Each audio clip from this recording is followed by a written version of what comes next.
ਕੱਲ ਨੂੰ ਕੋਈ ਗੈਂਗਸਟਰ ਰੇਪਿਸਟ ਗੁਰੂ ਮਹਾਰਾਜ ਦਾ ਸਰੂਪ ਰੱਖ ਕੇ ਗੱਡੀ ਦੇ ਵਿੱਚ ਉਹ ਸੂਬਾ ਛੱਡਣ ਦੀ ਤਿਆਰੀ ਕਰ ਲੂਗਾ, ਪੁਲਿਸ ਨੂੰ ਪਤਾ ਹੋਊਗਾ ਤੇ ਪੁਲਿਸ ਨੂੰ ਹੱਥ ਵੀ ਨਹੀਂ ਪਾ ਸਕਦੀ। ਇਹੋ ਜਿਹਾ ਤਰੀਕਾ ਤੁਸੀਂ ਲੋਕਾਂ ਨੂੰ ਕੀ ਸੇਧ ਦੇ ਰਹੇ ਹੋ ਯਾਰ। ਮੇਰੇ ਘਰ ਕਿਸੇ ਦੇ ਘਰ ਵੀ ਕੋਈ ਬੰਦਾ ਲੜਨ ਆ ਜਾਂਦਾ, ਕਿਸੇ ਨੂੰ ਮਾਰਨ ਆ ਜਾਂਦਾ ਤੇ ਕਦੀ ਕੋਈ ਆਪਣੇ ਪਿਓ ਨੂੰ ਵੀ ਅੱਗੇ ਕਰਦਾ ਵੀ ਇਹ ਪਹਿਲਾਂ ਮੇਰੇ ਪਿਓ ਨੂੰ ਗੋਲੀ ਵੱਜ ਜਾਵੇ ਜਾਂ ਪਹਿਲਾਂ ਮੇਰੇ ਪਿਓ ਨੂੰ ਕੁੱਟ ਲੋ ਜਾਂ ਇਹਦੇ ਗਲ ਪੈ ਜਾਓ। ਇਹ ਗੁਰੂ ਮਹਾਰਾਜ ਦਾ ਸਤਿਕਾਰ ਨਹੀਂ ਹੈ, ਇਹ ਬਾਪ ਦਾ ਸਤਿਕਾਰ ਨਹੀਂ ਹੈ, ਇਹ ਬੁਜ਼ਦਿਲੀ ਹੁੰਦੀ ਹੈ। ਤੇ ਜਿਹਦੇ ਹੰਕਾਰ ਚ ਤੂੰ ਇਹ ਸਮਝ ਲਿਆ ਕਿ ਲੋਕ ਮੇਰੇ ਅੱਗੇ ਸਿਰ ਨਵਾ ਰਹੇ ਨੇ ਤੇ ਪੁਲਿਸ ਮੇਰੇ ਕੋਲੋਂ ਡਰ ਗਈ ਆ, ਇਹੋ ਜੀ ਕੋਈ ਡਰਨ ਵਾਲੀ ਗੱਲ ਨਹੀਂ ਹੈਗੀ। ਜਦੋਂ ਭਜਦਿਆਂ ਨੂੰ ਵਾਹਣ ਇੱਕੋ ਜਿਹੇ ਨੇ, ਜਦੋਂ ਤੁਸੀਂ ਕਿਸੇ ਦੇ ਥਾਣੇ ਦੇ ਉੱਤੇ ਹੀ ਪੈ ਗਏ ਤੇ ਉਹਨਾਂ ਕੋਲ ਲਿਹਾਜ਼ ਥੋੜੀ ਕਰਨਾ ਸੀਗਾ। ਫਿਰ ਹੰਕਾਰ ਆਪਣੇ ਵਿੱਚ ਕਿੰਨਾ ਕੁੱਟ-ਕੁੱਟ ਕੇ ਭਰਿਆ। ਰੋਜ਼ ਹੀ ਤੁਹਾਨੂੰ ਸੁਣੀਦਾ ਕਿ ਅਸੀਂ ਗੁਲਾਮ ਆ। ਇਹ ਕਿਹੜੀ ਗੁਲਾਮੀ ਆ ਯਾਰ। ਇੱਕ ਐਸਪੀ ਦਾ ਸਿਰ ਪਾੜ ਦਿਓ, ਪੁਲਿਸ ਵਾਲਿਆਂ ਦੀਆਂ ਪੱਗਾਂ ਲਾ ਦਿੱਤੀਆਂ, ਉਹਨਾਂ ਨੂੰ ਕਿਰਪਾਨਾਂ ਲੈ ਕੇ ਪੈ ਗਏ, ਥਾਣੇ ਦੇ ਉੱਤੇ ਕਬਜ਼ਾ ਕਰ ਲਿਆ। ਐਸਐਸਪੀ ਨਾਲ ਤੁਸੀਂ ਮੀਟਿੰਗ ਕਰ ਰਹੇ ਹੋ ਤੇ ਉਹਦੇ ਸਿਰ ਦੇ ਉੱਤੇ ਹਥਿਆਰਾਂ ਦੀ ਛਾਂ ਕਰਕੇ ਬੈਠੇ ਹੋ। ਇਹ ਕਿਹੋ ਜੀ ਗੁਲਾਮੀ ਆ ਯਾਰ, ਮੈਨੂੰ ਤੇ ਸਮਝ ਨਹੀਂ ਆਈ। ਸਾਡੇ ਉੱਤੇ ਦੁਬਾਰਾ ਪਰਚਾ ਦਰਜ ਕਰਕੇ ਵਿਖਾਇਓ, ਅਸੀਂ ਦੁਬਾਰਾ ਇਹੋ ਜਿਹਾ ਕੰਮ ਕਰਾਂਗੇ। ਇਹ ਕਿਹੋ ਜੀ ਗੁਲਾਮੀ ਆ ਅੰਮ੍ਰਿਤਪਾਲ ਸਿੰਘ, ਇਹਨੂੰ ਗੁਲਾਮੀ ਕਹਿੰਦੇ ਆ ਯਾਰ। ਸੋ ਮੇਰੀ ਤੈਨੂੰ ਬੇਨਤੀ ਹੈ ਕਿ ਪ੍ਰਮਾਤਮਾ ਤੈਨੂੰ ਅਕਲ ਵੀ ਦੇਵੇ। ਗੁਰੂ ਮਹਾਰਾਜ ਦੀ ਹਜ਼ੂਰੀ ਦੇ ਵਿੱਚ ਕੁਰਸੀਆਂ ਲੱਗੀਆਂ ਸੀਗੀਆਂ, ਆ ਤੁਸੀਂ ਬਣਾ ਦਿੱਤਾ ਵੀ ਕੋਈ ਮੇਜ਼ ਕੁਰਸੀ ਨਹੀਂ ਲੱਗਣਾ ਚਾਹੀਦਾ ਤੇ ਆਪ ਤੁਸੀਂ ਥਾਣੇ ਦੇ ਵਿੱਚ ਗੁਰੂ ਮਹਾਰਾਜ ਦਾ ਸਰੂਪ ਬਾਹਰ ਹੈ ਤੇ ਕੁਰਸੀ ਦੇ ਉੱਤੇ ਬੈਠ ਜਾਂਦੇ ਹੋ ਕਿ ਤੁਹਾਡੇ ਅਸੂਲ ਵੀ ਤੁਹਾਡੇ ਉੱਤੇ ਕੋਈ ਲਾਗੂ ਨਹੀਂ ਹੁੰਦੇ। ਸਾਥੀਓ, ਤਬੀਅਤ ਇੱਕ ਹਫ਼ਤੇ ਤੋਂ ਬੜੀ ਨਾਸਾਜੀ ਹੈ, ਢਿੱਲੀ ਹੈ, ਜਿਹਦੇ ਕਰਕੇ ਮੈਂ ਆਪਣੀ ਗੱਲ ਰੱਖ ਨਹੀਂ ਸਕਿਆ ਅੱਜ ਨਾਲੇ ਮਸਲੇ ਦੇ ਉੱਤੇ। ਅੱਜ ਜਿਹੜੀ ਮੈਂ ਆਪਣੀ ਗੱਲ ਰੱਖਣ ਲੱਗਾ ਉਸ ਮਸਲੇ ਦੇ ਉੱਤੇ, ਔਰ ਉਹਦੀ ਸ਼ੁਰੂਆਤ ਜਿਹੜੀ ਹੈ ਉਹ ਮੈਂ ਹਰਦਿਆਲ ਸਾਗਰ ਜੀ ਦੀਆਂ ਪੰਕਤੀਆਂ ਨੇ ਜਿਹਦੇ ਤੋਂ ਸ਼ੁਰੂ ਕਰਨ ਲੱਗਾ। ਕਿੰਨੇ ਮਸਲੇ ਉਲਝਦੇ ਜਿਉਂ-ਜਿਉਂ ਉਹ ਤਿਉਂ-ਤਿਉਂ ਮੁਸਕਰਾਉਂਦੀ ਹੈ। ਸਿਆਸਤ ਮਸਲਿਆਂ ਦੇ ਸਿਰ ਤੇ ਹੀ ਸੱਤਾ ਚਾਹੁੰਦੀ ਹੈ। ਤਮਾਕੂ ਲੋਕਤੰਤਰ ਹੈ ਤੇ ਸੰਸਦ ਹੈ ਚਿਲਮ ਵਰਗੀ, ਵਤਨ ਹੈ ਸੁਲਗ ਦਾ ਹੁੱਕਾ ਤੇ ਸਿਆਸਤ ਗੁੜਗੜਾਉਂਦੀ ਹੈ। ਇੱਕ ਨਿੱਜੀ ਮਸਲਾ ਸੀਗਾ ਸੋਸ਼ਲ ਮੀਡੀਆ ਦੇ ਉੱਤੇ ਵਿਵਾਦਤ ਟਿੱਪਣੀਆਂ ਨੂੰ ਲੈ ਕੇ, ਜਿਹਦੇ ਕਰਕੇ ਸਾਰਾ ਇਹ ਘਟਨਾਕ੍ਰਮ ਵਾਪਰਿਆ। ਔਰ ਪਹਿਲਾਂ ਤਾਂ ਮੈਂ ਆਪਣੀ ਗੱਲ 'ਚ ਇਹ ਕਹਿਣ ਲੱਗਾ ਕਿ ਜੇ ਪਰਚਾ ਗਲਤ ਸੀਗਾ ਤੇ ਫਿਰ ਪੁਲਿਸ ਨੂੰ ਬਿਨਾਂ ਇਨਵੈਸਟੀਗੇਸ਼ਨ ਤੋਂ ਦੇਣ ਦੀ ਕੀ ਲੋੜ ਸੀਗੀ, ਤੇ ਜੇ ਫਿਰ ਠੀਕ ਸੀਗਾ ਤੇ ਫਿਰ ਐਡੀ ਛੇਤੀ ਝੁਕਣ ਤੇ ਐਡੀ ਛੇਤੀ ਡਰਨ ਦੀ ਕੀ ਲੋੜ ਪੈ ਗਈ ਸੀ ਵੀ ਆਪਾਂ ਪਰਚਾ ਰੱਦ ਕਰਨ ਵਾਲੇ ਪਾਸੇ ਵੀ ਤੁਰ ਪਏ। ਔਰ ਸਿਰਫ ਇੱਕ ਸੋਸ਼ਲ ਮੀਡੀਆ ਦੀ ਲੜਾਈ ਕਿੱਥੋਂ ਦੀ ਕਿੱਥੇ ਪਹੁੰਚ ਗਈ ਔਰ ਸਾਰੇ ਪੰਜਾਬ ਦਾ ਜਿਹੜਾ ਮਾਹੌਲ ਖਰਾਬ ਕਰਕੇ ਰੱਖ ਦਿੱਤਾ ਗਿਆ। ਔਰ ਜਿੰਨੇ ਵੀ ਇਹਦੇ ਵਿੱਚ ਆਪਣਾ ਯੋਗਦਾਨ ਪਾਇਆ, ਮੈਂ ਕੱਲੇ ਦੀ ਗੱਲ ਰੱਖੂੰਗਾ। ਸਭ ਤੋਂ ਪਹਿਲਾਂ ਜਿਹੜਾ ਅੱਗ ਦੇ ਵਿੱਚ ਜਿਹੜਾ ਘਿਓ ਪਾਇਆ ਉਹ ਸਾਰ ਰਵਨੀਤ ਸਿੰਘ ਬਿੱਟੂ ਨੇ ਪਾਇਆ। ਜਦੋਂ ਪਰਚਾ ਹੋ ਜਾਂਦਾ ਅੰਮ੍ਰਿਤਪਾਲ ਦੇ ਉੱਤੇ ਤੇ ਬਿੱਟੂ ਵੱਲੋਂ ਉਕਸਾਇਆ ਜਾਂਦਾ ਕਿ ਛੋਟੇ ਜਿਹੇ ਪਰਚੇ ਤੋਂ ਛੋਟਾ ਜਿਹਾ ਬੱਚਾ ਡਰ ਗਿਆ, ਜਿਹਦੇ ਤੋਂ ਬਾਅਦ ਇਹ ਸਾਰਾ ਘਟਨਾਕ੍ਰਮ ਹੁੰਦਾ। ਔਰ ਸਭ ਕੁਝ ਹੋਣ ਤੋਂ ਬਾਵਜੂਦ ਵੀ, ਸਭ ਕੁਝ ਹੋਣ ਦੇ ਬਾਅਦ ਵੀ ਬਿੱਟੂ ਜੀ ਉਹਦੇ ਤੋਂ ਬਾਜ਼ ਨਹੀਂ ਆਏ। ਉਹ ਕੱਲ ਫੇਰ ਆਪਣੀ ਇੱਕ ਵੀਡੀਓ ਦੇ ਵਿੱਚ ਕਹਿ ਰਹੇ ਸੀਗੇ ਕਿ ਤੇਰੇ ਕੋਲ ਜੇ 5-5 ਗੋਲੀਆਂ ਵਾਲੀਆਂ ਰਫਲਾਂ ਤੇ ਆ ਮੇਰੇ ਕੋਲ ਤੇ ਜਿੰਨੀਆਂ ਗੋਲੀਆਂ ਵਾਲੀਆਂ ਰਫਲਾਂ ਤੈਨੂੰ ਪਤਾ ਵੀ ਨਹੀਂ ਲੱਗਣਾ, ਤੇਰੇ ਪੱਲੇ ਹੀ ਕੁਛ ਨਹੀਂ ਹੈਗਾ। ਦੂਜਾ ਉਹ ਉਕਸਾ ਰਹੇ ਸੀਗੇ ਜਿਹੜਾ ਗੁਰਪਤਵੰਤ ਪੰਨੂ ਜਿਹੜਾ ਬਾਹਰ ਬੈਠਾ ਕਿ ਪੰਨੂ ਤੇਰੇ ਪੱਲੇ ਕੁਛ ਨਹੀਂ ਰਹਿ ਗਿਆ, ਹੁਣ ਤੇਰੇ ਨਾਲੋਂ ਵੀ ਵੱਡਾ ਗੁੰਡਾ ਆ ਗਿਆ, ਉਹ ਤੇਰੇ ਨਾਲੋਂ ਅੱਗੇ ਨਿਕਲ ਗਿਆ। ਔਰ ਉਹਦੇ ਨਾਲ ਅੱਗੇ ਕੀ ਕਹਿੰਦੇ ਨੇ ਉਹ ਕਿ ਮੈਂ ਲੁਧਿਆਣੇ ਤੋਂ ਤੁਰ ਪਿਆ ਸੀਗਾ ਜਦੋਂ ਇਹ ਨਾਲੇ ਦੇ ਵਿੱਚ ਇਹ ਸਾਰੀ ਘਟਨਾ ਹੋ ਰਹੀ ਸੀਗੀ, ਪਰ ਮੈਨੂੰ ਪਤਾ ਲੱਗਾ ਕਿ ਉਹ ਥਾਣੇ ਚੋਂ ਨਿਕਲ ਗਿਆ। ਸਾਰੀ ਦੁਨੀਆ ਨੂੰ ਪਤਾ ਕਿ ਉਹ ਅਗਲੇ ਦਿਨ ਤੱਕ ਅਜਨਾਲੇ ਦੇ ਵਿੱਚ ਰਿਹਾ ਔਰ ਆਪਣਾ ਬੰਦਾ ਛਡਾ ਕੇ ਲੈ ਗਿਆ। ਸੋ ਰਵਨੀਤ ਬਿੱਟੂ ਜੀ, ਫੋਕੇ ਫੈਂਟਰ ਜਿਹੜੇ ਉਹ ਨਾ ਮਾਰਿਆ ਕਰੋ। ਜੇ ਆਉਣਾ ਹੀ ਸੀਗਾ ਤੇ ਆ ਜਾਂਦੇ, ਫਿਰ ਲੁਧਿਆਣੇ ਤੋਂ ਅਜਨਾਲੇ ਆਉਂਦਿਆਂ ਕਿਹੜਾ ਵੀਜ਼ਾ ਲੈਣਾ ਪੈਣਾ ਸੀਗਾ ਵੀ ਜਿਹੜਾ ਤੁਹਾਡੇ ਕੋਲ ਆਇਆ ਨਹੀਂ ਗਿਆ, ਉਸ ਤੋਂ ਬਾਅਦ ਵੀ ਕਿਤੇ ਆ ਜਾਂਦੇ। ਤੁਹਾਡੇ ਕੋਲ 100 ਗਨਮੈਨ ਹੈ ਤੇ ਤੁਸੀਂ ਇਹ ਮੁੱਦਾ ਭੜਕਾਉਂਦੇ ਹੋ 100 ਗਨਮੈਨ ਲੈ ਕੇ। ਤੁਸੀਂ ਆਮ ਜਨਤਾ ਦਾ ਵੀ ਸੋਚਿਆ ਕਰੋ ਨਾ ਕਿ ਲੋਕਾਂ ਦੇ ਹਾਲਾਤ ਕੀ ਹੋ ਜਾਂਦੇ ਨੇ, ਲੋਕਾਂ ਦੇ ਵਿੱਚ ਡਰ ਕਿੰਨਾ ਫੈਲ ਜਾਂਦਾ, ਲੋਕਾਂ ਦੇ ਵਿੱਚ ਮਾਹੌਲ ਕਿਸ ਤਰ੍ਹਾਂ ਦਾ ਹੋ ਜਾਂਦਾ। ਔਰ ਦੂਜੀ ਚੀਜ਼ ਮੈਂ ਅੰਮ੍ਰਿਤਪਾਲ ਨੂੰ ਕਹਿਣਾ ਚਾਹੁੰਦਾ ਕਿ ਬਹੁਤ ਛੇਤੀ ਤੇ ਬਿਨਾਂ ਕੁਰਬਾਨੀ ਤੋਂ ਤੇ ਬਿਨਾਂ ਜਾਣੇ ਪਛਾਣੇ ਲੋਕਾਂ ਨੇ ਤੈਨੂੰ ਆਪਣਾ ਲੀਡਰ ਮੰਨ ਲਿਆ ਯਾਰ। ਸੋ ਮਾਨ ਸਨਮਾਨ ਜਿਹੜਾ ਤੈਨੂੰ ਮਿਲਿਆ ਵਾ ਉਹਨੂੰ ਸੰਭਾਲ ਕੇ ਰੱਖਣ ਦੀ ਲੋੜ ਹੈ, ਇੱਕ ਵੱਡੇ ਆਗੂ ਵਾਂਗੂ। ਔਰ ਆਪਣੇ ਮਨ ਦੇ ਵਿੱਚੋਂ ਹੰਕਾਰ ਆਪਣੇ ਮਨ ਚੋਂ ਕੱਢ ਕੇ ਚੱਲ ਤੂੰ ਭਰਾਵਾ। ਇਹ ਨਿੱਕੀਆਂ ਗੱਲਾਂ ਦੇ ਉੱਤੇ ਐਡੇ ਵੱਡੇ ਹਾਦਸੇ ਕਰ ਦੇਣੇ। ਸਿੱਖ ਦਾ ਦਿਲ ਜਿਹੜਾ ਉਹ ਵੱਡਾ ਹੋਣਾ ਚਾਹੀਦਾ ਵਾ, ਛੋਟੀਆਂ ਗੱਲਾਂ ਤੋਂ ਉੱਪਰ ਜਿਹੜਾ ਉੱਠ ਕੇ ਉਹ ਚੱਲਣਾ ਚਾਹੀਦਾ ਵਾ। ਇਹ ਮੰਨ ਕੇ ਚੱਲੋ ਕਿ ਸੋਸ਼ਲ ਮੀਡੀਆ ਦੇ ਉੱਤੇ ਵੱਖਰਾ ਕਰਾਊਡ ਚੱਲਦਾ ਵਾ, ਜਿਹਦੇ ਅਨੁਸਾਰ ਨਹੀਂ ਬੋਲੋਗੇ ਉਹ ਤੁਹਾਨੂੰ ਥੱਲੇ ਗਾਲਾਂ ਕੱਢਣੀਆਂ ਸ਼ੁਰੂ ਕਰ ਦੇਣਗੇ। ਉਹ ਨਹੀਂ ਵੇਖਣਗੇ ਤੁਹਾਡੀ ਮਾਂ ਅੱਗੇ ਵੇਂਦੀ, ਉਹ ਨਹੀਂ ਵੇਖਣਗੇ ਤੁਹਾਡੀ ਭੈਣ ਵੇਂਦੀ ਹੈ। ਉਹਨਾਂ ਦਾ ਇਸ ਚੀਜ਼ ਨਾਲ ਕੋਈ ਲੈਣਾ ਦੇਣਾ ਨਹੀਂ ਹੁੰਦਾ। ਉਹਨਾਂ ਨੂੰ ਤਾਂ ਇਹ ਲੱਗਦਾ ਵੀ ਜੋ ਬੋਲਣਾ ਸਾਡੇ ਅਨੁਸਾਰ ਹੀ ਬੋਲਿਆ ਜਾਵੇ। ਔਰ ਦੂਜੀ ਚੀਜ਼ ਇਹ ਵੀ ਤੁਹਾਨੂੰ ਮੰਨਣਾ ਪਊਗਾ ਕਿ ਜੇ ਤੁਹਾਨੂੰ ਆਪਣੀ ਗੱਲ ਰੱਖਣ ਦਾ ਅਧਿਕਾਰ ਹੈ, ਤੁਸੀਂ ਬਾਰ-ਬਾਰ ਡੈਮੋਕ੍ਰੇਸੀ ਦਾ ਹਵਾਲਾ ਦਿੰਦੇ ਹੋ, ਫਿਰ ਆਪਣੀ ਗੱਲ ਰੱਖਣ ਦਾ ਸਾਰਿਆਂ ਨੂੰ ਅਧਿਕਾਰ ਹੈ, ਪਰ ਸੱਭਿਅਕ ਤੌਰ ਦੇ ਉੱਤੇ ਕਿ ਚੰਗੀ ਭਾਸ਼ਾ ਦੇ ਵਿੱਚ।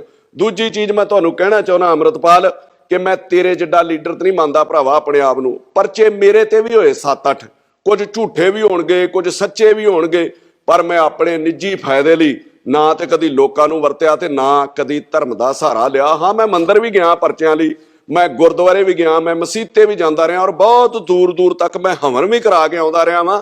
ਆਪ ਚੱਲ ਕੇ ਗਿਆ ਗੁਰੂ ਮਹਾਰਾਜ ਦੇ ਦਰ ਦੇ ਉੱਤੇ, ਨਾ ਕਿ ਰੱਬ ਨੂੰ ਨਾਲ ਚੁੱਕ ਕੇ ਤੁਰਿਆ ਫਿਰਦਾ ਰਿਹਾ। ਫਿਰ ਰੱਬ ਨੇ ਮੈਨੂੰ ਕੱਢਿਆ ਵੀ ਉਹਨਾਂ ਪਰਚਿਆਂ ਦੇ ਵਿੱਚੋਂ, ਉਹਨਾਂ ਮੁਸੀਬਤਾਂ ਦੇ ਵਿੱਚੋਂ।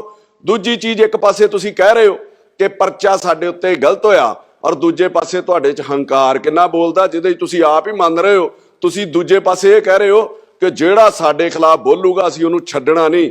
ਫਿਰ ਇਹਨੂੰ ਕਿਵੇਂ ਛੱਡ ਦਿੱਤਾ? ਫਿਰ ਇਹ ਪਰਚਾ ਤੇ ਕੋਈ ਸੱਚਾ ਹੀ ਹੋਇਆ ਹੋਊਗਾ ਨਾ। ਚਲੋ ਇਹ ਪੁਲਿਸ ਦੀ ਇਨਵੈਸਟੀਗੇਸ਼ਨ 'ਚ ਆ ਜਾਊਗਾ, ਪਤਾ ਨਹੀਂ ਪੁਲਿਸ ਦਬਾਅ 'ਚ ਕੈਂਸਲ ਕਰਦੀ ਆ ਜਾਂ ਕੀ ਕਰਦੀ ਆ।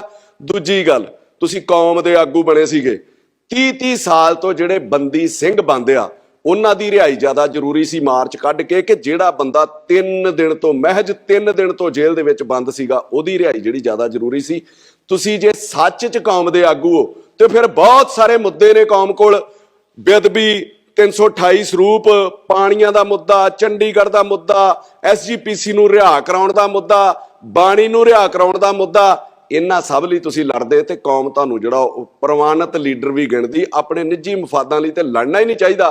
ਫਿਰ ਆਪਾਂ ਸਾਰੇ ਸਿੱਖਾਂ ਨੂੰ, ਮੈਂ ਕੱਲੀ ਗੱਲ ਤੇਰੇ ਨਾਲ ਵੀ ਕਰਨ ਲੱਗਾ ਭਰਾਵਾ, ਫਿਰ ਆਪਾਂ ਸਾਰੇ ਸਿੱਖਾਂ ਨੂੰ ਕਿਹਾ ਕਿ ਆਪਣੇ ਕੋਲ ਹਥਿਆਰ ਰੱਖੋ। ਲੋਕਾਂ ਨੇ ਤੇਰੇ ਕਹਿਣ ਤੋਂ ਬਾਅਦ ਆਪ ਪੰਜਾਬ ਦੇ ਵਿੱਚ ਹਥਿਆਰ ਰੱਖਣੇ ਸ਼ੁਰੂ ਕੀਤੇ। ਸੋਸ਼ਲ ਸਾਈਟਸ ਦੇ ਉੱਤੇ ਲੋਕਾਂ ਨੇ ਫੋਟੋਆਂ ਪਾਈਆਂ। ਤੇਰੇ ਹਥਿਆਰ ਰੱਖਣ ਤੇ ਲਹਿਰਾਉਣ ਕਰਕੇ ਸਰਕਾਰ ਨੇ ਇੱਕ ਨਵਾਂ ਕਾਨੂੰਨ ਬਣਾ ਦਿੱਤਾ ਵੀ ਹਥਿਆਰ ਲਹਿਰਾਉਣ ਦੇ ਉੱਤੇ ਪਰਚਾ ਦਿੱਤਾ ਜਾਊਗਾ, ਔਰ ਉਸ ਨਵੇਂ ਕਾਨੂੰਨ ਦੇ ਤਹਿਤ 300-400 ਬੰਦੇ ਦੇ ਉੱਤੇ ਪਰਚਾ ਦਰਜ ਕੀਤਾ ਗਿਆ, ਜਿਸ 'ਚ ਬੱਚੇ ਵੀ ਨਹੀਂ ਬਖਸ਼ੇ ਤੇ ਜਨਾਨੀਆਂ ਵੀ ਨਹੀਂ ਬਖਸ਼ੀਆਂ। ਉਹਨਾਂ ਦੇ ਪਰਚੇ ਰੱਦ ਕਰਾਉਣ ਲਈ ਜਿਹੜੇ ਤੇਰੇ ਕਰਕੇ ਹੋਏ ਸੀਗੇ, ਆਪਾਂ ਉਹਨਾਂ ਲਈ ਤੇ ਕੋਈ ਰੋਸ ਮੁਜ਼ਾਹਰਾ ਨਹੀਂ ਕੀਤਾ। ਉਹ ਜਿਹੜੇ ਤੇਰੇ ਮਗਰ ਲੱਗ ਕੇ ਅੱਜ ਪਰਚਿਆਂ ਚੁਲਝੇ ਫਿਰਦੇ ਨੇ। ਉਹ ਤੋਂ ਅੱਗੇ ਆ ਜਾਓ, ਸੰਦੀਪ ਸੰਨੀ, ਜਿਨੇ ਤੇਰੇ ਭਾਸ਼ਣਾਂ ਤੋਂ ਪ੍ਰੇਰਿਤ ਹੋ ਕੇ, ਜਿਸ 'ਚ ਕਹਿੰਦਾ ਸੀ ਸੋਧ ਦਿਓ, ਫੜ ਲਓ, ਵੇਖਣਾ ਨਹੀਂ, ਉੱਥੇ ਵੇਟ ਥੋੜੀ ਕਰਨੀ ਆ, ਉਹਨੇ ਨੇ ਸੂਰੀ ਨੂੰ ਮਾਰਿਆ। ਉਸ ਸੰਦੀਪ ਸੰਨੀ ਦੀ ਵੀ ਉਸ ਦੌਰਾਨ ਆਪਣੀ ਦੁਕਾਨ ਸਾੜੀ ਗਈ, ਔਰ ਬੜੀ ਦੁਨੀਆ ਨੇ ਡਿਮਾਂਡ ਕੀਤੀ ਕਿ ਜੇ ਉਹਨੇ ਮਾਰਿਆ ਤੇ ਉਹਦੇ ਉੱਤੇ ਪਰਚਾ ਹੋ ਗਿਆ। ਜਿਨ੍ਹਾਂ ਲੋਕਾਂ ਨੇ ਦੀ ਦੁਕਾਨ ਸਾੜੀ ਆ, ਉਹਨਾਂ ਦੇ ਉੱਤੇ ਵੀ ਪਰਚਾ ਹੋਣਾ ਚਾਹੀਦਾ ਵਾ। ਤੇ ਆਪਾਂ ਤੇ ਸੰਦੀਪ ਸੰਨੀ ਲਈ ਵੀ ਕੋਈ ਧਰਨਾ ਨਹੀਂ ਦਿੱਤਾ, ਤੇ ਕੋਈ ਉਪਰਾਲਾ ਨਹੀਂ ਕੀਤਾ, ਤੇ ਕੋਈ ਆਵਾਜ਼ ਨਹੀਂ ਚੁੱਕੀ, ਤੇ ਕੋਈ ਬਾਤ ਨਹੀਂ ਪੁੱਛੀ। ਆਪਾਂ ਗੱਲ ਤੇ ਖਾਲਿਸਤਾਨ ਕਰਦੇ ਰਹੇ ਨੇ। ਖਾਲਿਸਤਾਨ ਚਾਹੀਦਾ, ਖਾਲਿਸਤਾਨ ਚਾਹੀਦਾ, ਵੱਖਰੀ ਹਕੂਮਤ ਚਾਹੀਦੀ ਆ। ਮੈਂ ਪੁੱਛਣਾ ਚਾਹੁੰਦਾ ਭਰਾਵਾ, ਤੈਨੂੰ ਖਾਲਿਸਤਾਨ ਬਣਾਉਣਾ ਕਿੱਥੇ ਆ? ਖਾਲਿਸਤਾਨ ਹੋਣਾ ਕਿੱਡਾ ਕੁ ਹੈ ਕਿ 2 ਘੰਟੇ ਇਹਨੂੰ ਤੁਰ ਪੋ, 2 ਘੰਟੇ ਉਹਨੂੰ ਤੁਰ ਪੋ, ਉਧਰੋਂ ਤੇ ਖਾਲਿਸਤਾਨ ਤੁਹਾਡਾ ਖਤਮ। ਏਡਾ ਕੁ ਖਾਲਿਸਤਾਨ ਹੋਊਗਾ ਸਾਡਾ, ਆਹ ਖਾਲਿਸਤਾਨ ਹੋਊਗਾ ਸਾਡਾ, ਇੰਨੀ ਕੁ ਮਤਲਬ ਉਹਦਾ ਜਿਹੜਾ ਏਰੀਆ ਹੋਊਗਾ। ਅੰਮ੍ਰਿਤ ਸੰਚਾਰ ਤੁਸੀਂ ਕਰਾਉਂਦੇ ਹੋ, ਵਧੀਆ। ਨਸ਼ਾ ਛਡਾਓ ਤੁਸੀਂ ਮੁਹਿੰਮ ਚਲਾਈ ਹੋ, ਵਧੀਆ। ਪਤਾ ਨਹੀਂ ਕਿੰਨੇ ਕੁ ਲੋਕਾਂ ਨੇ ਤੁਹਾਡੀ ਮੁਹਿੰਮ ਤੋਂ ਨਸ਼ਾ ਛੱਡਣਾ ਤੇ ਕਿੰਨਿਆਂ ਨੇ ਅੰਮ੍ਰਿਤ ਛਕ ਕੇ ਜਿਹੜਾ ਉਹ ਨਿਭਾਉਣਾ ਵਾ, ਇਹ ਸਮਾਂ ਦੱਸੂਗਾ। ਮੈਂ ਇਹਦੇ ਉੱਤੇ ਕਿੰਤੂ ਪਰੰਤੂ ਨਹੀਂ ਕਰਦਾ। ਆਪਾਂ ਗੱਲ ਦੇ ਉੱਤੇ ਆਪਾਂ ਚੀਜ਼ਾਂ ਦਾ ਨਿਤਾਰਾ ਤੇ ਕਰੀਏ, ਉਹਦੇ ਰਿਜ਼ਲਟ ਕੀ ਆ ਰਹੇ ਨੇ ਯਾਰ। ਆਪਾਂ ਅਮਿਤ ਸ਼ਾਹ ਨੂੰ, ਮੋਦੀ ਨੂੰ ਗਾਲਾਂ ਕੱਢੀ ਜਾਂਦੇ ਆ ਸਿਰਫ ਇਹ ਸਾਬਤ ਕਰਨ ਲਈ ਕਿ ਮੈਂ ਏਜੰਸੀਆਂ ਦਾ ਤੇ ਕੇਂਦਰ ਦਾ ਬੰਦਾ ਨਹੀਂ ਹੈਗਾ। ਮੈਂ ਤੈਨੂੰ ਇਹ ਕਹਿਣਾ ਚਾਹੁੰਦਾ ਵੀ ਇਹਨਾਂ ਗਾਲਾਂ ਦਾ ਗੁੱਸਾ ਉਹ ਪੰਜਾਬ ਦੇ ਉੱਤੇ ਕੱਢਦੇ ਨੇ। ਦੂਜੀ ਚੀਜ਼, ਮੈਂ ਨਹੀਂ ਤੈਨੂੰ ਕਹਿੰਦਾ ਕਿ ਤੂੰ ਏਜੰਸੀਆਂ ਦਾ ਬੰਦਾ ਵਾ, ਪਰ ਮੈਂ ਤੈਨੂੰ ਇੱਕ ਗੱਲ ਜ਼ਰੂਰ ਕਹਿਣੀ ਚਾਹੁੰਦਾ, ਇੰਨੀ ਕੁ ਮੇਰੀ ਉਮਰ ਤੇ ਇੰਨਾ ਕੁ ਮੇਰਾ ਤਜਰਬਾ ਹੋ ਗਿਆ ਵਾ ਕਿ ਏਜੰਸੀਆਂ ਜਿਹਨੂੰ ਵਰਤਣਾ ਹੁੰਦਾ ਨਾ, ਕਦੀ ਉਹਦੇ ਨਾਲ ਮੀਟਿੰਗਾਂ ਨਹੀਂ ਕਰਦੀਆਂ, ਬਲਕਿ ਉਹ ਮਾਹੌਲ ਹੀ ਇਹੋ ਜਿਹਾ ਕ੍ਰੀਏਟ ਕਰਦੀਆਂ, ਔਰ ਮਾਈਂਡ ਹੀ ਬੰਦੇ ਦਾ ਇਹੋ ਜਿਹਾ ਸੈੱਟ ਕਰਦੀਆਂ ਵਾ, ਬੰਦੇ ਨੂੰ ਪਤਾ ਹੀ ਨਹੀਂ ਲੱਗਦਾ ਵੀ ਉਹ ਕਦੋਂ ਏਜੰਸੀਆਂ ਕੋਲ ਵਰਤਿਆ ਗਿਆ ਵਾ, ਕਦੋਂ ਉਹ ਏਜੰਸੀਆਂ ਦੇ ਹੱਥਾਂ ਦੇ ਵਿੱਚ ਖੇਡ ਗਿਆ ਵਾ। ਮੈਂ ਤੈਨੂੰ ਅਲਰਟ ਕਰਦਾ ਕਿ 2024 ਚੋਣਾਂ ਤੱਕ ਤੈਨੂੰ ਏਜੰਸੀਆਂ ਨੇ ਪੀਕ ਦੇ ਉੱਤੇ ਚੜਾਉਣਾ, TC ਦੇ ਉੱਤੇ ਖੰਡਗੇ, ਔਰ ਚੋਣਾਂ ਤੋਂ ਪਹਿਲਾਂ ਤੇਰੇ ਤੇ ਕਾਰਵਾਈ ਕਰਕੇ ਨਾ, ਜਿੱਦਾਂ ਉਹਨਾਂ ਪੁਲਵਾਮਾ ਵਾਲਾ ਕਾਂਡ ਹੋਇਆ ਸੀਗਾ, ਉਹਦੇ ਸਿਰ ਤੇ ਦੇਸ਼ ਜਿੱਤ ਲਿਆ ਸੀਗਾ, ਇਸੇ ਤਰੀਕੇ ਉਹ ਪੂਰਾ ਦੇਸ਼ ਜਿੱਤਣਗੇ। ਅੰਮ੍ਰਿਤਪਾਲ ਖੁਦ ਸੋਚ, ਜਾਂ ਰੱਬ ਤੈਨੂੰ ਕਿਤੇ ਸਮੱਤ ਬਖਸ਼ੇ, ਜਿਸ ਦਿਨ 2 ਦਿਨ ਦਾ ਸਮਿਟ ਇਨਵੈਸਟਮੈਂਟ ਸੀਗਾ ਪੰਜਾਬ ਦੇ ਵਿੱਚ, ਉਹ 2 ਦਿਨ ਪੰਜਾਬ ਦੁਨੀਆ ਦੇ ਵੱਡੇ ਵਪਾਰੀ ਭਾਰਤ ਦੇ ਵਿੱਚੋਂ ਇੱਥੇ ਆਏ ਸੀਗੇ, ਜਿਨ੍ਹਾਂ ਨੇ ਪੰਜਾਬ 'ਚ ਇਨਵੈਸਟ ਕਰਨ ਦਾ ਸੋਚਣਾ ਸੀਗਾ। ਕੱਲੀ ਤੇਰੀ ਘਟਨਾ ਨਹੀਂ ਹੋਈ ਉਸ ਦਿਨ 2 ਘਟਨਾਵਾਂ ਹੋਈਆਂ ਪੰਜਾਬ ਦੇ ਵਿੱਚ, ਜਦੋਂ ਸਾਰੇ ਵਪਾਰੀ ਪੰਜਾਬ ਦੇ ਵਿੱਚ ਸੀਗਾ। ਇੱਕ ਅਜਨਾਲੇ ਵਾਲੀ ਜਿਹੜੀ ਤੂੰ ਕੀਤੀ, ਦੂਜੀ ਗਵਰਨਰ ਦੀ ਸਟੇਟਮੈਂਟ ਆਉਂਦੀ ਹੈ, ਰਿਫਿਊਜ਼ ਕਰ ਦਿੰਦਾ ਬਜਟ ਸੈਸ਼ਨ ਨੂੰ ਵੀ ਮੈਂ ਬਜਟ ਸੈਸ਼ਨ ਹੀ ਨਹੀਂ ਬੁਲਾਉਣ ਦੇਣਾ। ਕੀ ਉਹਨਾਂ ਵਪਾਰੀਆਂ ਦੇ ਮਨ ਦੇ ਉੱਤੇ ਬੀਤੀ ਹੋਊਗੀ ਤੇਰੀ ਘਟਨਾ ਦੇ ਨਾਲ ਸਿਕਿਉਰਿਟੀ ਕਰਕੇ ਤੇ ਉਧਰ ਫਾਈਨੈਂਸ਼ੀਅਲ ਸਿਕਿਉਰਿਟੀ ਕਰਕੇ, ਆ ਉਹਨਾਂ ਦੇ ਦਿਮਾਗ 'ਚ ਬਹਿ ਗਿਆ ਹੋਊਗਾ ਤੇ ਕੀ ਸਵਾਹ ਤੇ ਖੇ ਯਾਰ ਉਹ ਪੰਜਾਬ ਦੇ ਵਿੱਚ ਪੈਸੇ ਲਾਉਣਗੇ। ਇਹਨਾਂ ਦੋਵਾਂ ਘਟਨਾਵਾਂ ਨੂੰ ਅੱਗੇ ਜਾ ਕੇ ਵੀ ਸੋਚ। ਨੈਸ਼ਨਲ ਮੀਡੀਆ ਨੇ ਜਿਸ ਤਰੀਕੇ ਦਿਖਾਇਆ ਕਿ ਥਾਣੇ ਦੇ ਉੱਤੇ ਖਾਲਿਸਤਾਨੀਆਂ ਦਾ ਕਬਜ਼ਾ, ਥਾਣੇ ਦੇ ਉੱਤੇ ਖਾਲਿਸਤਾਨੀਆਂ ਦਾ ਕਬਜ਼ਾ, ਅਜੇ ਤੱਕ ਇਹ ਨਹੀਂ ਸਮਝ ਆਈ ਵੀ ਉਹ ਕਿਹਦੇ ਕਹਿਣ ਦੇ ਉੱਤੇ ਵਿਖਾਇਆ ਗਿਆ, ਕੌਣ ਉਹਨਾਂ ਦੇ ਪਿੱਛੇ ਸੀਗਾ। ਅਜੇ ਵੀ ਆਪਾਂ ਨੂੰ ਸਮਝ ਨਹੀਂ ਆਉਂਦੀ ਵੀ ਪੰਜਾਬ ਨੂੰ ਕਿਤੇ ਨਾ ਕਿਤੇ ਖਤਮ ਕਰਨ ਦੀ ਸਾਜ਼ਿਸ਼ ਚੱਲ ਰਹੀ ਆ ਔਰ ਅਸੀਂ ਪੰਜਾਬੀ ਸਾਰੇ ਹੀ ਸਮੇਤ ਤੇਰੇ ਮਿਲ ਕੇ ਉਹਦੇ ਵਿੱਚ ਯੋਗਦਾਨ ਪਾ ਰਹੇ ਆ ਵੀ ਭਰਾਵਾ ਸਾਨੂੰ ਹੀ ਵਰਤ ਲਓ, ਅਸੀਂ ਤੁਹਾਡੇ ਆਖੇ ਪੰਜਾਬ ਤਬਾਹ ਕਰ ਦਿੰਨੇ ਆ। ਤੇ ਜਦੋਂ ਵੀ ਇੱਕ ਚੀਜ਼ ਤੇ ਹੋਰ ਧਿਆਨ ਦਿਓ ਤੁਸੀਂ ਸਾਰੇ ਹੀ ਪੰਜਾਬ ਵਾਸੀ, ਕਿ ਜਦੋਂ ਵੀ ਕੋਈ ਘਟਨਾ ਇਹੋ ਜੀ ਵੱਡੀ ਵਾਪਰਦੀ ਆ, ਜਦੋਂ ਵੀ ਕਿਤੇ ਪੰਜਾਬੀਆਂ ਨੂੰ ਸਿੱਖਾਂ ਨੂੰ ਬਦਨਾਮ ਕਰਨ ਦੀ ਕੋਸ਼ਿਸ਼ ਕੀਤੀ ਜਾਂਦੀ ਹੈ, ਸੱਚੇ ਹੋਣ ਲਈ ਪ੍ਰਾਈਮ ਮਿਨਿਸਟਰ ਜਾਂ ਗ੍ਰਹਿ ਮੰਤਰੀ ਕਿਸੇ ਨਾ ਕਿਸੇ ਗੁਰਦੁਆਰੇ ਦੇ ਵਿੱਚ ਚਲੇ ਜਾਂਦੇ ਆਪਣਾ ਪੰਜਾਬ ਦੇ ਪ੍ਰਤੀ ਸੱਚੀ ਨਿਸ਼ਠਾ ਤੇ ਸੱਚੀ ਜਿਹੜੀ ਸ਼ਰਧਾ ਵਿਖਾਉਣ ਲਈ। ਕੱਲ ਉਹ ਪਟਨਾ ਸਾਹਿਬ ਵਿਖੇ ਪਹੁੰਚ ਜਾਂਦੇ ਨੇ, ਨਾ ਕੱਲ ਕੋਈ ਗੁਰਪੁਰਬ ਹੈ ਨਾ ਕੱਲ ਕੋਈ ਸ਼ਹੀਦੀ ਦਿਹਾੜਾ ਹੈ, ਕੱਲ ਵੀ ਉੱਥੇ ਜਾਂਦੇ ਨੇ ਔਰ ਵੱਡੀਆਂ ਵੱਡੀਆਂ ਖਬਰਾਂ ਲੱਗਦੀਆਂ ਨੇ ਪੱਗ ਬੰਨ੍ਹ ਕੇ ਕਿ ਉਹ ਗੁਰਦੁਆਰਾ ਸਾਹਿਬ ਦੇ ਵਿੱਚ ਗਏ। ਇਹਨਾਂ ਸਾਰੀਆਂ ਚੀਜ਼ਾਂ ਤੋਂ, ਇਹਨਾਂ ਸਾਜ਼ਿਸ਼ਾਂ ਤੋਂ ਯਾਰ ਆਪਾਂ ਅਲਰਟ ਤੇ ਹੋਈਏ। ਜੋ ਵੀ ਉੱਥੇ ਹੋਇਆ ਤੇ ਆਪਾਂ ਉਹਦੇ ਪਿੱਛੇ ਤਰਕ ਕੀ ਦਿੱਤੇ, ਆਪਣੇ ਅਨੁਸਾਰ ਹੀ ਆਪਾਂ ਹਿਸਟਰੀ ਬਦਲਣੀ ਸ਼ੁਰੂ ਕਰ ਦਿੱਤੀ ਹੈ, ਆਪਣੇ ਅਨੁਸਾਰ ਹੀ ਆਪਾਂ ਉੱਥੇ ਸਾਰਾ ਕੁਝ ਸੋਚਣਾ ਸ਼ੁਰੂ ਕਰ ਦਿੱਤਾ। ਮੈਂ ਸ਼ੁਰੂ ਕਰਨ ਲੱਗਾ ਵੀ ਜਿੱਥੋਂ ਤੁਸੀਂ ਮਤਲਬ ਉੱਥੇ ਚਾਲੇ ਪਏ ਨੇ, ਤੁਸੀਂ ਆਪਣੇ ਪਿੰਡ ਤੋਂ ਤੁਰਿਓ ਆਪਣੀ ਕਾਰ ਦੇ ਵਿੱਚ ਤੇ ਗੁਰੂ ਮਹਾਰਾਜ ਸਾਹਿਬ ਵਾਲੀ ਜਿਹੜੀ ਗੱਡੀ ਸੀ ਪਾਲਕੀ ਸਾਹਿਬ ਵਾਲੀ, ਉਹ ਤੁਹਾਡੇ ਅੱਗੇ ਅੱਗੇ ਜਾਂਦੀ ਹੈ। ਜਦੋਂ ਇਹ ਨਾਲੇ ਪਹੁੰਚ ਜਾਂਦੀ ਹੈ ਤੇ ਪਹਿਲਾ ਬੈਰੀਕੇਡ ਜਿਹੜਾ ਪੁਲਿਸ ਪਾਲਕੀ ਨੂੰ ਅੱਗੇ ਲੰਘਾ ਦਿੰਦੀ ਹੈ ਗੁਰੂ ਮਹਾਰਾਜ ਦੇ ਸਰੂਪ ਨੂੰ, ਤੁਸੀਂ ਪਿੱਛੇ ਪਿੱਛੇ ਤੁਰੇ ਜਾਂਦੇ ਹੋ। ਫਿਰ ਤੁਸੀਂ ਗੁਰੂ ਮਹਾਰਾਜ ਦੇ ਸਰੂਪ ਵਾਲੀ ਗੱਡੀ ਦੇ ਵਿੱਚ ਬੈਠ ਜਾਂਦੇ ਹੋ। ਉਹ ਥਾਣੇ ਦੇ ਵਿੱਚ ਪਹੁੰਚ ਜਾਂਦੀ ਹੈ, ਜਿੱਥੇ ਜਾ ਕੇ ਤੁਸੀਂ ਆਪ ਕੁਰਸੀ ਤੇ ਬੈਠ ਗਏ ਤੇ ਕਈ ਲੋਕ ਜਿਹੜੇ ਉਹ ਕੋਠਿਆਂ ਦੇ ਉੱਤੇ ਚੜ੍ਹ ਗਏ। ਫਿਰ ਅੰਦਰ ਜਾ ਕੇ ਤੁਹਾਡੇ ਆਪਣੇ ਬਣਾਏ ਅਸੂਲ ਹੀ ਤੁਹਾਡੇ ਉੱਤੇ ਲਾਗੂ ਨਹੀਂ ਹੁੰਦੇ। ਯਾਰ ਆਪਾਂ ਸਾਰੇ ਗੁਰਦੁਆਰਿਆਂ ਦੇ ਵਿੱਚ ਪੰਜਾਬ ਦੇ ਕੁਰਸੀਆਂ ਮੇਜ਼ ਜਿਹੜੇ ਬਜ਼ੁਰਗਾਂ ਲਈ ਰੱਖੇ ਸੀਗੇ ਉਹ ਚੁਕਾ ਦਿੱਤੇ, ਕਈ ਸਾੜ ਦਿੱਤੇ ਗਏ। ਜਿਹੜੇ ਲੋਹੇ ਨਾਲ ਬਣੇ ਸੀ ਤੁਸੀਂ ਉਹਨਾਂ ਬਾਰੇ ਕਿਹਾ ਵੀ ਇਹਨਾਂ ਨੂੰ ਸਾੜ ਦਿਓ, ਇਹ ਜਿਹੜਾ ਲੋਹਾ ਇਹ ਢਾਲ ਕੇ ਦੁਬਾਰਾ ਬਣਨਾ ਚਾਹੀਦਾ ਕਿਉਂਕਿ ਇਹ ਗੁਰੂ ਮਹਾਰਾਜ ਦੀ ਹਜ਼ੂਰੀ ਦੇ ਵਿੱਚ ਕੁਰਸੀਆਂ ਲੱਗੀਆਂ ਸੀਗੀਆਂ। ਆਹ ਤੁਸੀਂ ਬਣਾ ਦਿੱਤਾ ਵੀ ਕੋਈ ਮੇਜ਼ ਕੁਰਸੀ ਨਹੀਂ ਲੱਗਣਾ ਚਾਹੀਦਾ ਤੇ ਆਪ ਤੁਸੀਂ ਥਾਣੇ ਦੇ ਵਿੱਚ ਗੁਰੂ ਮਹਾਰਾਜ ਦਾ ਸਰੂਪ ਬਾਹਰ ਹੈ ਤੇ ਕੁਰਸੀ ਦੇ ਉੱਤੇ ਬੈਠ ਜਾਂਦੇ ਹੋ ਕਿ ਤੁਹਾਡੇ ਅਸੂਲ ਵੀ ਤੁਹਾਡੇ ਉੱਤੇ ਕੋਈ ਲਾਗੂ ਨਹੀਂ ਹੁੰਦੇ। ਫਿਰ ਤੁਸੀਂ ਕੀ ਕਹਿੰਦੇ ਹੋ, ਥਾਣਾ ਕੋਈ ਮਾੜੀ ਜਗ੍ਹਾ ਨਹੀਂ ਜਿੱਥੇ ਕੋਈ ਗੁਰੂ ਮਹਾਰਾਜ ਦਾ ਸਰੂਪ ਅਸੀਂ ਲੈ ਗਏ ਹਾਂ। ਮੈਂ ਤੁਹਾਨੂੰ ਕਹਿਣਾ ਚਾਹੁੰਦਾ ਕਿ ਥਾਣਾ ਕੋਈ ਮਾੜੀ ਜਗ੍ਹਾ ਨਹੀਂ। ਜਦੋਂ ਥਾਣਿਆਂ 'ਚ ਵੀ ਪਾਠ ਕਰਾਉਂਦੇ ਨੇ ਤੇ ਬੜੀ ਸਾਫ਼ ਸਫਾਈ ਕੀਤੀ ਜਾਂਦੀ ਹੈ ਕਿਉਂਕਿ ਥਾਣਿਆਂ ਦੇ ਵਿੱਚ ਲਾਹਨ ਫੜੀ ਹੁੰਦੀ ਹੈ, ਥਾਣਿਆਂ ਦੇ ਵਿੱਚ ਭੁੱਕੀ ਫੜੀ ਹੁੰਦੀ ਹੈ, ਥਾਣਿਆਂ ਦੇ ਵਿੱਚ ਫੀਮ ਪਈ ਹੁੰਦੀ ਹੈ, ਥਾਣੇ 'ਚ ਜਿਨ੍ਹਾਂ ਲੋਕਾਂ ਦੇ ਕਤਲ ਹੋ ਜਾਂਦੇ ਨੇ ਉਹਨਾਂ ਦੇ ਵਿਸਰੇ ਪਏ ਹੁੰਦੇ ਜਿਹਦੇ ਵਿੱਚ ਟੱਟੀ ਪਿਸ਼ਾਬ ਤੱਕ ਲਹੂ ਉਹਨਾਂ ਦਾ ਹੁੰਦਾ ਵਾ। ਇੱਥੋਂ ਤੱਕ ਉਹ ਚੀਜ਼ਾਂ ਸਾਰੀਆਂ ਹੀ ਉੱਥੇ ਪਈਆਂ ਸੀਗੀਆਂ, ਕਿਸੇ ਨੇ ਪਾਸੇ ਕਰਨ ਦੀ ਕੋਸ਼ਿਸ਼ ਕੀਤੀ। ਦੂਜੇ ਪਾਸੇ ਆ ਜਾਓ, ਪੁਲਿਸ ਵਾਲਾ ਜੇ ਗੁਰਦੁਆਰੇ ਦੇ ਵਿੱਚ ਜੁੱਤੀ ਤੇ ਦੂਰ ਬੈਲਟ ਲਾ ਕੇ ਵੀ ਚਲੇ ਜਾਵੇ ਤੇ ਆਪਾਂ ਰੌਲਾ ਪਾ ਦਿੰਦੇ ਵੀ ਬੇਅਦਬੀ ਹੋ ਗਈ ਤੇ ਆਪਾਂ ਗੁਰਦੁਆਰਾ ਸਾਹਿਬ ਹੀ ਚੁੱਕ ਕੇ ਥਾਣੇ ਦੇ ਵਿੱਚ ਲੈ ਗਏ ਆ। ਕੀ ਤੁਸੀਂ ਇਹ ਬਿਲਕੁਲ ਮਤਲਬ ਠੀਕ ਕੀਤਾ? ਫਿਰ ਤੁਸੀਂ ਆਪਣੀ ਗਲਤੀ ਨੂੰ ਲੁਕਾਉਣ ਲਈ ਤਰਕ ਆਪਣੀ ਮਰਜ਼ੀ ਦੇ ਅਨੁਸਾਰ ਦੇ ਰਹੇ ਹੋ ਕਿ ਰਾਜੇ ਮਹਾਰਾਜੇ ਵੀ ਫੌਜਾਂ ਵੀ ਜੰਗ ਦੇ ਅੱਗੇ ਜਿਹੜੇ ਉਹ ਗੁਰੂ ਮਹਾਰਾਜ ਦੇ ਸਰੂਪ ਲੈ ਕੇ ਜਾਂਦੀਆਂ ਸੀਗੀਆਂ। ਅੰਮ੍ਰਿਤਪਾਲ ਜੀ, ਰਾਜੇ ਮਹਾਰਾਜੇ ਜਿਹੜੇ ਗੁਰੂ ਮਹਾਰਾਜ ਦਾ ਸਰੂਪ ਖੜਦੇ ਸੀਗੇ ਫੌਜੀ ਜੰਗਾਂ ਦੇ ਵਿੱਚ, ਉਹ ਮਹਾਰਾਜ ਦਾ ਓਟ ਆਸਰਾ ਲੈਣ ਲਈ ਖੜਦੇ ਸੀ ਤੇ ਇੱਕ ਜਗ੍ਹਾ ਤੇ ਸੁਸ਼ੋਭਿਤ ਕੀਤਾ ਜਾਂਦਾ ਸੀਗਾ, ਨਾ ਕਿ ਗੁਰੂ ਮਹਾਰਾਜ ਦਾ ਸਰੂਪ ਜਿਹੜਾ ਬਾਰਡਰ ਵਾਲੀ ਤਾਰ ਦੇ ਕੰਢੇ ਲਈ ਫਿਰਦੇ ਸੀ ਜਿੱਥੇ ਗੋਲੀਆਂ ਚੱਲਦੀਆਂ ਸੀਗੀਆਂ ਜਾਂ ਕੋਈ ਤੋਪ ਦੇ ਅੱਗੇ ਰੱਖ ਦਿੰਦੇ ਸੀ ਕਿ ਜਿੱਥੇ ਤੋਪਾਂ ਡਿੱਗਣੀਆਂ ਤੇ ਗੋਲੀਆਂ ਆਉਣੀਆਂ ਸੀਗੀਆਂ। ਉਹ ਇੱਕ ਜਗ੍ਹਾ ਤੇ ਸੁਸ਼ੋਭਿਤ ਕਰਕੇ ਉੱਥੇ ਮੱਥਾ ਟੇਕ ਕੇ ਓਟ ਆਸਰਾ ਲੈ ਕੇ ਤੇ ਉਹ ਫਿਰ ਜਾਂਦੇ ਸੀਗੇ। ਫਿਰ ਆਪਾਂ ਤਰੱਕੀ ਦਿੰਨੇ ਆ ਸੰਤਾਂ ਮਹਾਂਪੁਰਸ਼ਾਂ ਦੇ ਨਾਂ ਦਾ ਕਿ ਸੰਤ ਕਰਤਾਰ ਸਿੰਘ ਭਿੰਡਰਾਲਿਆਂ ਨੇ 37 ਨਗਰ ਕੀਰਤਨ ਐਮਰਜੈਂਸੀ 'ਚ ਕੱਢੇ। ਮੈਂ ਤੁਹਾਨੂੰ ਪੁੱਛਣਾ ਚਾਹੁੰਦਾ ਕਿ ਇਹ ਨਗਰ ਕੀਰਤਨ ਸੀਗਾ? ਉਹਨਾਂ ਨੇ ਜੇ ਨਗਰ ਕੀਰਤਨ ਕੱਢੇ ਹੋਣਗੇ ਤੇ ਕੋਈ ਬੰਦੇ ਛਡਾਉਣ ਲਈ ਨਹੀਂ ਕੱਢੇ, ਕੋਈ ਪਰਚੇ ਰੱਦ ਕਰਾਉਣ ਲਈ ਨਗਰ ਕੀਰਤਨ ਨਹੀਂ ਕੱਢੇ ਗਏ, ਕੋਈ ਨਿੱਜੀ ਮਫਾਦਾਂ ਲਈ ਨਗਰ ਕੀਰਤਨ ਨਹੀਂ ਕੱਢੇ ਗਏ। ਫਿਰ ਆਪਾਂ ਹਵਾਲਾ ਦਿੰਨੇ ਆ ਕਿਸਾਨ ਅੰਦੋਲਨ ਦੇ ਵਿੱਚ ਗੁਰੂ ਮਹਾਰਾਜ ਦਾ ਸਰੂਪ ਜਿਹੜਾ ਉੱਥੇ ਰੱਖਿਆ ਗਿਆ ਸੀਗਾ। ਮੈਂ ਤੁਹਾਨੂੰ ਦੱਸ ਦਿੰਦਾ, ਮੇਰਾ ਖਿਆਲ ਉਦੋਂ ਤੇ ਤੁਸੀਂ ਦੁਬਈਓਂ ਵੀ ਨਹੀਂ ਸੀ ਆਏ ਜਦੋਂ ਕਿਸਾਨ ਅੰਦੋਲਨ ਤੁਰਿਆ ਪੰਜਾਬ ਦੇ ਵਿੱਚੋਂ ਗਿਆ, ਪੰਜਾਬ ਭਰ ਕੇ ਲੋਕ ਉਹਦੇ ਵਿੱਚ ਗਏ ਆ ਜਦੋਂ ਬੈਰੀਕੇਡ ਤੋੜਦੇ ਗਏ ਉਦੋਂ ਗੁਰੂ ਮਹਾਰਾਜ ਦਾ ਸਰੂਪ ਨਹੀਂ ਲੈ ਕੇ ਗਏ। ਜਦੋਂ ਉੱਥੇ ਬਹੁ ਗਿਣਤੀ ਵਿੱਚ ਪਹੁੰਚ ਗਿਆ, ਜਦੋਂ ਉੱਥੇ ਉਹਨਾਂ ਨੂੰ ਪਤਾ ਸੀਗਾ ਕਿ ਲੰਮਾ ਸਮਾਂ ਇੱਥੇ ਰਹਿਣਾ ਵਾ, ਤੇ ਫਿਰ ਗੁਰੂ ਮਹਾਰਾਜ ਦਾ ਜਿਹੜਾ ਸਰੂਪ ਆ ਉੱਥੇ ਸੁਸ਼ੋਭਿਤ ਕੀਤਾ ਗਿਆ। ਤੇ ਜਿਹੜੇ ਸਿੱਖ ਸੀਗੇ, ਜਿਹੜੇ ਗੁਰੂ ਨੂੰ ਮੰਨਣ ਵਾਲੇ ਲੋਕ, ਸਾਰੇ ਗੁਰੂ ਨੂੰ ਮੰਨਣ ਵਾਲੇ ਸੀ, ਕਈਆਂ ਦੀ ਰੋਜ਼ ਦੀ ਸ਼ਰਧਾ ਹੁੰਦੀ ਆ, ਉਹਨਾਂ ਕਰਕੇ ਉਹ ਰੋਜ਼ ਉੱਥੇ ਉਹ ਮੱਥਾ ਟੇਕਦੇ ਸੀਗੇ ਤੇ ਗੁਰੂ ਮਹਾਰਾਜ ਦਾ ਓਟ ਆਸਰਾ ਲੈ ਕੇ ਚੱਲਦੇ ਸੀਗੇ ਔਰ ਮੋਰਚਾ ਵੀ ਫਤਿਹ ਕਰਕੇ ਆਏ। ਅੱਗੇ ਆਓ, ਤੁਸੀਂ ਜੀਰਾ ਫੈਕਟਰੀ ਦਾ ਹਵਾਲਾ ਦਿੱਤਾ ਕਿ ਜੀਰਾ ਫੈਕਟਰੀ ਦੇ ਵਿੱਚ ਪਹਿਲੇ ਦਿਨ ਹੀ ਗੁਰੂ ਮਹਾਰਾਜ ਦਾ ਸਰੂਪ ਅੱਗੇ ਲਾ ਲਿਆ ਗਿਆ ਸੀਗਾ। 3-4 ਵਾਰੀ ਡਾਂਗਾ ਖਾਧੀਆਂ ਲੋਕਾਂ ਨੇ ਉੱਥੇ। ਉਸ ਤੋਂ ਬਾਅਦ ਜਦੋਂ ਪੱਕਾ ਮੋਰਚਾ ਲੱਗਾ, ਫੇਰ ਜੀਰੇ ਦੇ ਵਿੱਚ ਗੁਰੂ ਮਹਾਰਾਜ ਦਾ ਜਿਹੜਾ ਸਰੂਪ ਉਹ ਸੁਸ਼ੋਭਿਤ ਕੀਤਾ ਗਿਆ। ਇਹਨਾਂ ਚੀਜ਼ਾਂ ਦੇ ਨਾਲ ਤੁਲਨਾ ਨਾ ਕਰੋ ਤੇ ਨਾ ਹੀ ਝੂਠੇ ਜਿਹੜੇ ਉਹ ਤਰਕ ਦਿਓ। ਹਾਂ, ਜੇ ਤੁਹਾਡੇ ਕੋਲੋਂ ਗਲਤੀ ਹੋਈ ਆ, ਵੱਡਿਆਂ ਕੋਲ ਹੁੰਦੀ ਆ, ਸਾਡੇ ਕੋਲੋਂ ਵੀ ਹੁੰਦੀ, ਅਸੀਂ ਤੇ ਛੋਟੇ ਜਿਹੇ ਆ, ਔਰ ਗਲਤੀ ਨੂੰ ਮੰਨ ਲੈਣਾ ਚਾਹੀਦਾ ਔਰ ਸੰਗਤ ਤੁਹਾਨੂੰ ਪ੍ਰਵਾਨ ਵੀ ਕਰੂਗੀ। ਜੇ ਤੁਸੀਂ ਗੁਰੂ ਮਹਾਰਾਜ ਦਾ ਓਟ ਆਸਰਾ ਲੈਣ ਦੀ ਗੱਲ ਕਰਦੇ ਹੋ, ਤੁਸੀਂ ਗੁਰੂ ਮਹਾਰਾਜ ਦਾ ਓਟ ਆਸਰਾ ਹੀ ਲੈਣਾ ਸੀਗਾ ਤੇ ਫਿਰ ਗੁਰਦੁਆਰਾ ਸਾਹਿਬ ਤੇ ਅਜਨਾਲੇ ਵੀ ਹੈਗਾ ਸੀਗਾ, ਉੱਥੇ ਹੀ ਅਰਦਾਸ ਜਿਹੜੀ ਬੇਨਤੀ ਕਰ ਲੈਂਦੇ। ਟਕਸਾਲ ਦੇ ਵਿੱਚ ਵੀ ਗੁਰੂ ਮਹਾਰਾਜ ਦਾ ਸਰੂਪ ਸੀਗਾ, ਉੱਥੇ ਤੁਸੀਂ ਆਪਣੀ ਅਰਦਾਸ ਬੇਨਤੀ ਕਰ ਲੈਂਦੇ। ਕਿ ਉੱਥੇ ਗੁਰੂ ਮਹਾਰਾਜ ਦੇ ਸਰੂਪ ਸੇਮ ਨਹੀਂ ਗੇ, ਜਿਹੜਾ ਮਤਲਬ ਜਿਹੜੇ ਗੁਰੂ ਮਹਾਰਾਜ ਦਾ ਸਰੂਪ ਤੁਹਾਡੇ ਨਾਲ ਪਾਲਕੀ ਦੇ ਵਿੱਚ ਸੀਗਾ, ਉਹਦੇ ਵਿੱਚ ਕੋਈ ਵੱਖਰੀ ਬਾਣੀ ਤੇ ਹੈ ਨਹੀਂ ਕਿ ਆਪਣੇ ਨਾਲ ਸਿਰਫ ਇਹੀ ਮਹਾਰਾਜ ਦਾ ਸਰੂਪ ਚੱਲਣਾ ਚਾਹੀਦਾ। ਸਰੂਪ ਤੇ ਇੱਕ ਹੀ ਹੈ ਨਾ ਯਾਰ। ਫੇਰ ਜੇ ਭਰਾਵਾ ਤੂੰ ਸੱਚਾ ਸਿੱਖ ਸੀਗਾ, ਫਿਰ ਤੂੰ ਪੁਲਿਸ ਨੂੰ ਕਹਿੰਦਾ ਕਿ ਯਾਰ ਆਹ ਮੇਰੇ ਨਾਲ ਗੁਰੂ ਮਹਾਰਾਜ ਦਾ ਸਰੂਪ ਹੈ, ਇਹਨੂੰ ਮੈਨੂੰ ਗੁਰਦੁਆਰਾ ਸਾਹਿਬ ਜਾਂ ਟਕਸਾਲ ਦੇ ਵਿੱਚ ਸੁਸ਼ੋਭਿਤ ਕਰ ਆਉਣ ਦਿਓ, ਤੇ ਫੇਰ ਆਪਾਂ ਦੋ ਹੱਥ ਕਰ ਲੈਨੇ ਆ, ਫੇਰ ਆਪਾਂ ਲੜ ਲੈਨੇ ਆ, ਤੇ ਫੇਰ ਆਪਾਂ ਨੂੰ ਵੀ ਪਤਾ ਹੋਣਾ ਸੀਗਾ ਵੀ ਕੀ ਹਾਲਾਤ ਬਣਨੇ ਸੀਗੇ ਤੇ ਕੀ ਉੱਥੇ ਹਸ਼ਰ ਹੋਣਾ ਸੀਗਾ। ਇਹ ਤਰਕ ਕੋ ਚੰਗੇ ਨਹੀਂ। ਕੱਲ ਨੂੰ ਕੋਈ ਗੈਂਗਸਟਰ, ਰੇਪਿਸਟ ਗੁਰੂ ਮਹਾਰਾਜ ਦਾ ਸਰੂਪ ਰੱਖ ਕੇ ਗੱਡੀ ਦੇ ਵਿੱਚ ਉਹ ਸੂਬਾ ਛੱਡਣ ਦੀ ਤਿਆਰੀ ਕਰ ਲੂਗਾ, ਪੁਲਿਸ ਨੂੰ ਪਤਾ ਹੋਊਗਾ ਤੇ ਪੁਲਿਸ ਨੂੰ ਹੱਥ ਵੀ ਨਹੀਂ ਪਾ ਸਕਦੀ। ਇਹੋ ਜਿਹਾ ਤਰੀਕਾ ਤੁਸੀਂ ਲੋਕਾਂ ਨੂੰ ਕੀ ਸੇਧ ਦੇ ਰਹੇ ਹੋ ਯਾਰ।